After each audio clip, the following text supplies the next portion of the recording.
Who will be the breakout player for Miami this year on offense? That guy that makes people, and I'm not even going to attempt what he was going for there. I think he dropped the H. Think. Whoa. Oh. Okay. There it is.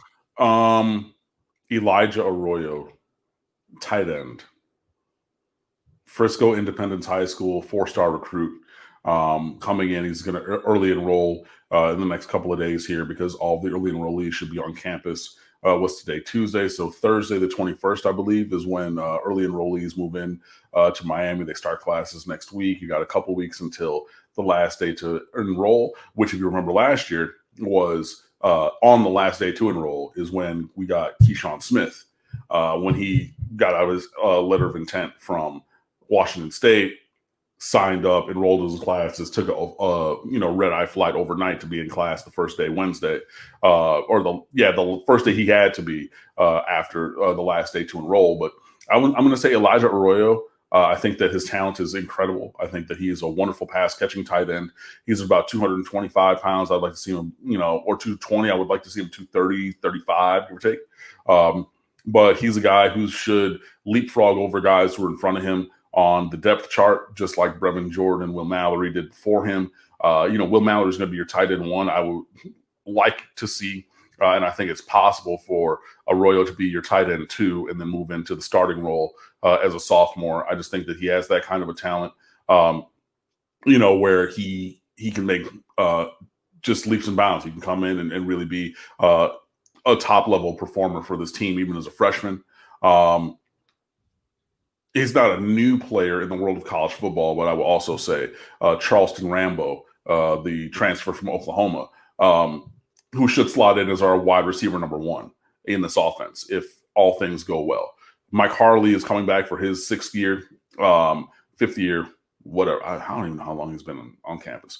But he's back for another senior season, Mike Harley is. And he's a very good number two, but he shouldn't be your number one wide receiver, honestly. And you have a guy with more talent and production in a Rambo, and he should slot in as one and then let Harley continue to do what he does as number two, because I don't think that he's going to be – he's not your big X. He's not your Michael Irvin. He's not your Amon Richards and everything. And, I get that he's very good and productive, but I think that he's very good and productive in that number two role where he can really maximize mismatches. So you let Rambo be the number one, and he's proven that he can do that. If you look at his film from Oklahoma, he's a guy who goes out there and makes plays, So, I think that, he's, like I said, he's not a new guy in the world of college football. You can go and look at the film of him on the field. But as a newcomer towards Miami, overall as a recruit, I would say Elijah Arroyo. And then just overall, as any new player to the offense, I would say Charleston Rambo. 43 catches for Rambo 2 years ago, 25 this past season in 2020. His first 3 out of 4 starts at Oklahoma in 2019, over 100 yards receiving. Now, I read this as a scouting report on Charleston Rambo, not as a criticism, but just as a question mark. There was much credit given in this particular scouting report to Lincoln Riley for scheming him open, that he didn't have to fight for a lot of 50-50 balls. He was running a lot of routes to the inside of the field where he mismatched guys. He's a long strider, can run by guys. And again, Lincoln Riley being Lincoln Riley was able to scheme him open, and he will probably have to be winning more contested ball matchups at Miami and probably running more routes to the sideline. That's at least what I read. Well, we'll see, because, Rhett Lashley schemed guys open, but unfortunately, guys on scholarship to catch passes dropped them from Miami. You have guys who were wide open now. If you go back and look, I know I say it, in a comedic way for comedic effect, but go back and look at the games. There were guys who were wide open who dropped balls. Passes right in their hands, hit them in the middle of their single number, And if they could get open, Charleston Rambo could get open. That's what I'm saying. Also, if you go back and look at Charleston Rambo's highlights, I know the majority of them, he's going to win those mismatches. There were also 50-50 balls where he went up over multiple defenders in a couple of times. There's a very long play in the one game.